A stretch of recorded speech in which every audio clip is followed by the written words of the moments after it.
हमारे माननीय मुख्यमंत्री जी को और शिक्षा मंत्री जी को सद्बुद्धि दें, उनको सद्बुद्धि दें कि जो प्रदेश का लाखों लाख युवा बेरोजगार है उनको रोजगार देने में सक्षम हो सके। लखनऊ में धरना चला तो सीएम आवास घेरे, अब दिल्ली में धरना चलेगा तो पीएम आवास घेरेंगे। बस केवल अखबारों में झूठा झूठा बयान आना, लेकिन माननीय मुख्यमंत्री जी द्वारा सुनवाई न हो और चरण बंदन करने के बाद वो प्यार से स्नेह की जगह पे प्रशासनों के द्वारा गिरफ्तारी कराई जाए, गालियां दी जाए, तो हम कब तक चरण बंदन करेंगे? जब प्रयागराज का युवा जो है लाखों सालों से यहीं पड़ा हुआ है, नौकरी नहीं पा रहा, तो सोचता है कि भाई महाकुंभ है, महाकुंभ में सवारियों को छोड़कर 2-4 पैसा कमा ले रहा है, तो उसमें भी नाराजगी है प्रशासन के लोगों को, सरकार के लोगों को। कहीं ना कहीं पूरी लिस्ट गड़बड़ है और अधिकारियों की लापरवाही है। कहीं ना कहीं आरक्षण के साथ भी अन्याय हुआ है। 4 PM न्यूज नेटवर्क में आप सभी का स्वागत है। मैं हूं क्षितिज कांत। लाखों श्रद्धालु डुबकी लगा रहे हैं आस्था की, और इसी बीच हमारे 2 दिग्गज चेहरे जो स्टूडेंट्स के लीडर रहे हैं और साथ ही साथ आप देख रहे हैं तमाम वो बड़े धरने जो राजधानी लखनऊ के इको गार्डन पे हुए, विधानसभा के आसपास सड़कों पर हुए, तो ये दिग्गज चेहरे वहाँ पर लगातार मौजूद रहे। रजत है हमारे साथ और विवेक द्विवेदी 69,000 शिक्षक भर्ती और डीएलएड को लेकर के जो भी धरना प्रदर्शन हुआ, दोनों ने आज आस्था की डुबकी लगाई है महाशिवरात्रि के पर्व पर।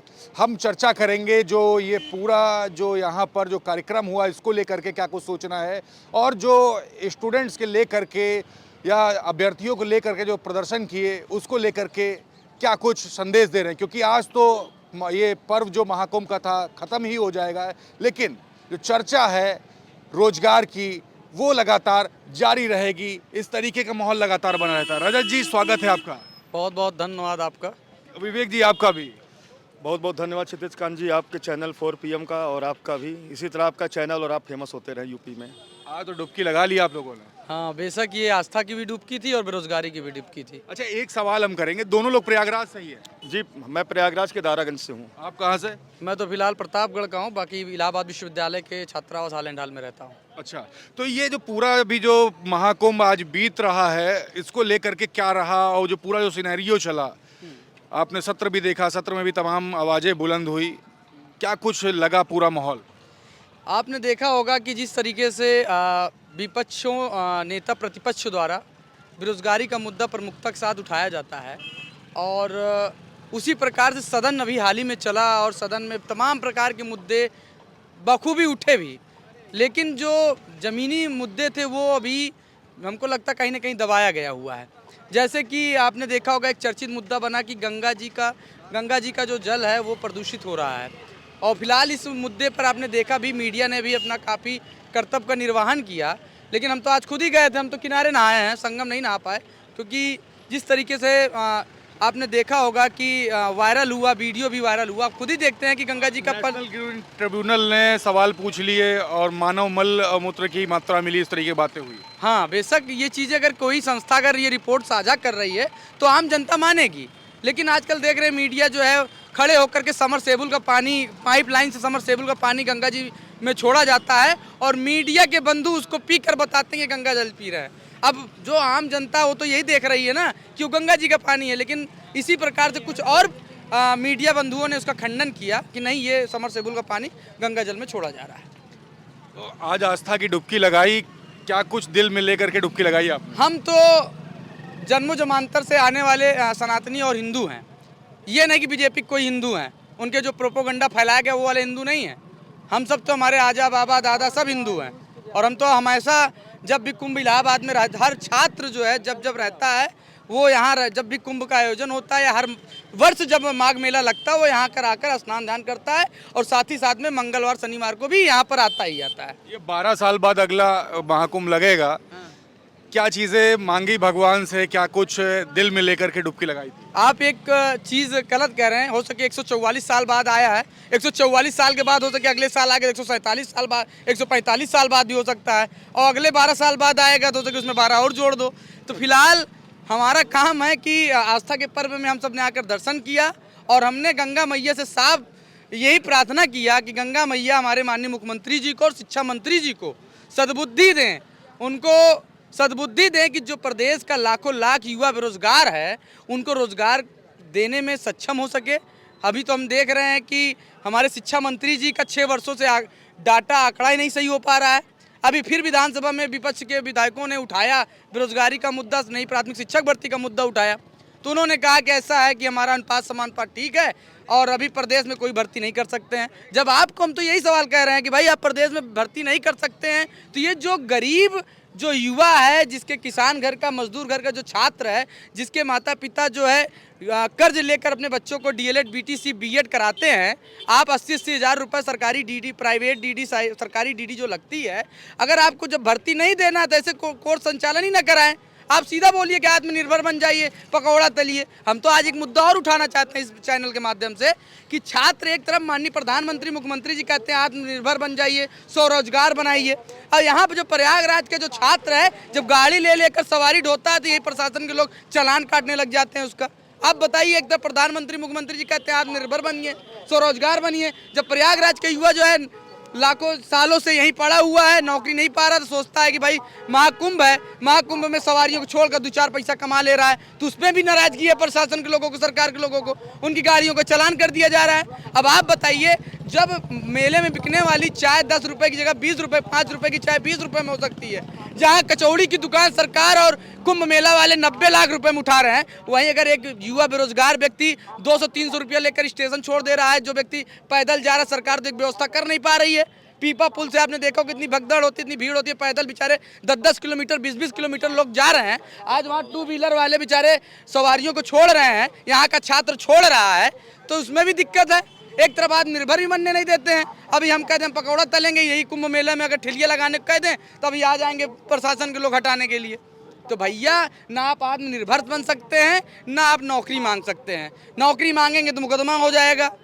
तो इसलिए सरकार को चाहिए, जिस आस्था के साथ इन्होंने इतने बड़े बजट के साथ ये महाकुंभ का पर्व इन्होंने करवाया, उसी प्रकार इनको रोजगार मेला भी लगवाना चाहिए। जैसे हमारे आस्था का केंद्र ये बना हुआ है, वैसे ही युवाओं के लिए रोजगार मेले का अभियान होना चाहिए। जितने भी कंपनियां, सेक्टर, जितने भी विभाग हैं, हर वर्ष उसका विज्ञापन निकले और युवाओं को रोजगार मिले, क्योंकि युवा का जो इलाहाबाद का युवा है, यहाँ इलाहाबाद का युवा नहीं है, ये यूपी के 75 जिलों से बेचारा घर से पगडंडियों से, गांव की पगडंडियों से निकला हुआ युवा होता, जो यहाँ मेहनत करके, तैयारी करके एक टाइम दाल चावल खाता है, सुबह शाम को सब्जी रोटी 10 रुपए की सब्जी खरीद के लाता खाता है। वो ये सोच के यहाँ खाता है कि भाई नौकरी मिल जाएगी, उसके आने वाली नस्लें, उसके आने वाले वंशज, जो वंश है वो कम से कम ठीक से जीवन यापन करे। लेकिन ये स्थितियाँ हैं। बाकी हम तो कुंभ बना के आए हैं, गंगा मैया से भी प्रार्थना कर लिए हैं। हमारा ये 11वां स्नान था, अमृत स्नान था। हो सके हमारी मन की मुराद पूरी हो जाए, माननीय मुख्यमंत्री जी को सद्बुद्धि मिल जाए।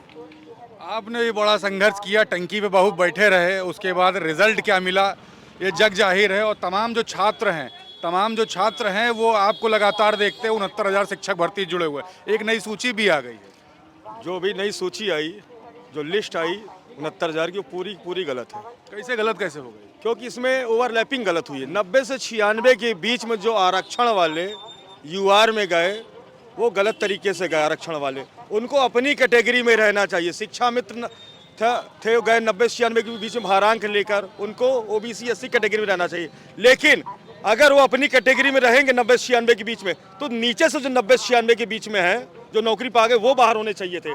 तब इस तरह इनकी लिस्ट सही बनती। अब इस कंडीशन में क्या है, सुप्रीम कोर्ट में जितने लोग लड़ रहे हैं केस, आप उनको याची लाभ देना पड़ेगा, यही न्याय है। क्योंकि अब आप जो 90 से 96 के बीच में ओबीसी एससी कैटेगरी नीचे आए लड़के, उनको तो आप बाहर नहीं कर पाएंगे, नौकरी से निकाल नहीं पाएंगे। और यूआर में 90 से 96 के बीच में गलत तरीके से ओवरलैपिंग हो गई है, उनको आपको रखना होगा, किसमें कैटेगरी में रखना पड़ेगा, ओबीसी एससी कैटेगरी में। तो कहीं ना कहीं पूरी लिस्ट गड़बड़ है और अधिकारियों की लापरवाही है। अगर एक यूआर का बंदा, जर्नल का बंदा, नियम है कि आप 97 नंबर लेकर ही अपनी कैटेगरी में नौकरी पाएंगे, तो वही आरक्षण के जो बंदा होता है, अन्य कैटेगरी का बंदा, आरक्षण वाला बंदा, वो अगर यूआर में जाएगा तो उसको भी 97 नंबर ही पाना होगा, नहीं तो उसको 90 से 96 के बीच अपनी कैटेगरी में रहना पड़ेगा। और नीचे से जो 90 से 96 के बीच में वो बाहर होंगे, लेकिन वो नौकरी पा चुके हैं, अब आप उनको हटा नहीं सकते। तो इसका मतलब आपको याची लाभ देना ही पड़ेगा। कहीं ना कहीं आरक्षण के साथ भी अन्याय हुआ है और जनरल के साथ अन्याय हुआ है। अगर ओवरलैप होते, 90 से 96 की अपनी कैटेगरी में जाएंगे, ओवरलैप होंगे, तो जनरल के साथ आरक्षण वाले भी ओवरलैप करेंगे। जनरल के भी 97 वाले ऊपर आएंगे और आरक्षण के भी 97 प्लस वाले ऊपर आएंगे। विवेक जी, इस तरीके से आप काफ़ी बार समझा चुके, खूब चिल्ला चुके हो, कहते मुख्यमंत्री तक बात नहीं है, वहाँ से पूरा मंत्रिमंडल आपको भी पहचान रहा है, आपको भी पहचान रहा है, दोनों को पहचान रहा है, कब तक ऐसे चिल्लाते रहेंगे? टंकी पे बैठे सबसे बड़ा धरना आप ही ने दिया। अब लखनऊ में धरना चला तो सीएम आवास घेरे, अब दिल्ली में धरना चलेगा तो पीएम आवास घेरेंगे। लेकिन जब तक हमारे 69,000 के भाई बहन, चाहे आरक्षण हो चाहे जर्नल, उनके साथ अगर न्याय नहीं हुआ तो ये लड़ाई चलती रही। क्या? क्योंकि न्याय यही कहता है कि ये पूरी लिस्ट गड़बड़ है, आपने गलत तरीके से नियुक्ति भी दिया है। अब आप जो नियुक्ति गलत तरीके से पा गए, आप उनको हटा नहीं सकते। अब आपके पास एक ही सोल्यूशन है, न्याय कहता है कि आप उनको याची लाभ दीजिए सुप्रीम कोर्ट से। आज स्नान हो गया, संगम में स्नान करें, डुबकी लगाए? हाँ, आस्था की डुबकी लग गई। आज शंकर भगवान का दिन भी था, शिवरात्रि, महाशिवरात्रि भी है, कसम खा के निकल रहे हैं क्या कि पीएम आवाज आ घेर ही लेंगे? बिल्कुल। अगर नहीं मिली नौकरी तो क्या करेंगे? अगर कहीं ना कहीं अगर अभ्यर्थियों को निराशा मिला तो क्या है? उसके बाद दिल्ली यही है, दिल्ली में धरना चलेगा। और लखनऊ में सीएम आवास घेरते, दिल्ली में पीएम आवास घेरते थे। और पुलिस विभाग से भी कहूँगा कि अपने लाठी डंडे मजबूत कर लें, जितनी इच्छा मार लें लाठी, इच्छा हो तो गोली भी चलाएं, कोई दिक्कत नहीं, मरना तो एक दिन है ही हमें। विवेक जी, बात ये होती है, और रजत जी आपसे भी, कि जो आप लोग बोलते हैं वो एक सवाल है रजत जी और विवेक जी, आप लोग जो बोलते हैं तो पूरे उत्तर प्रदेश के जो युवा हैं, जो डीएलएड की परीक्षा से जो तैयारी कर रहे होते हैं, 69,000 से जो जुड़े हुए हैं, वो सब सुनते हैं। ये बड़ा संदेश यहाँ जा रहा है। जी बिल्कुल सही। जो हम लोग बातें रखते हैं एकदम तथ्यपूर्ण रखते हैं और सही तरीके से प्रेजेंट करके रखते हैं। अधिकारी कहीं ना कहीं कंफ्यूज हो सकते हैं, लेकिन अभ्यर्थी कंफ्यूज नहीं होते। हम लोगों ने सारे नियम कानून पढ़े हैं, हमने संविधान भी पढ़े हैं। संविधान का उल्लंघन करके सीटें दी गई है, कहीं ना कहीं लिस्ट का पूरा खंडन किया गया, लिस्ट को सही तरीके से प्रेजेंट ही नहीं किया गया है। तो अब आगे 69,000 शिक्षक भर्ती की जो वो प्लानिंग है, वो प्लानिंग क्या है? अब 69,000 शिक्षक भर्ती की प्लानिंग यही है कि आप लोग क्या कर रहे हैं, मतलब प्लानिंग? भविष्य की प्लानिंग यही कि अभ्यर्थी एकदम थक चुके हैं। अगर अंतिम वो होगा तो उम्मीद दिल्ली की ही है, क्योंकि देश की राजधानी, देश की धड़कन दिल्ली, और ये डबल इंजन की सरकार है, डबल प्रेशर डालना जरूरी है। एक बार लखनऊ में डाला, अब दूसरा प्रेशर दिल्ली में पड़ेगा। संगम के धरती पे खड़े होकर गंगा गोद पे कैसी कैसी बात कर रहे हैं आपके मित्र? देखिए, ये साथी हैं और ये अपने मांगों को लेकर लड़ रहे हैं, कोई चोरी तो कर नहीं रहे हैं।